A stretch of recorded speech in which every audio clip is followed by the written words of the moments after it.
Dito sa mundo, ito talaga yung totoo, yung realidad na dapat alam mo at ng lahat ng tao. Naparito kang hubad, aalis kang nakahubad.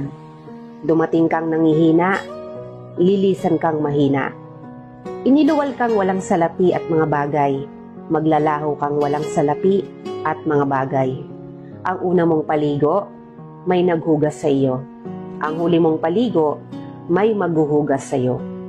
Ito ang buhay, kaya bakit labis ang mali siya, ang inggit, ang pagkamuhi, ang galit at pagkamakasarili. Maging mabait sa lahat at gumawa ng kabutihan. May hangganan ng oras natin sa mundo.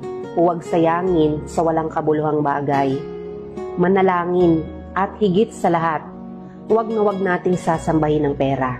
Dahil kahit anong dami ng pera mo o ng ari-arian mo, kapag binawi ng Diyos ang buhay mo, iiwan mo rin yan at hindi mo madadala sa iyong pupuntahan.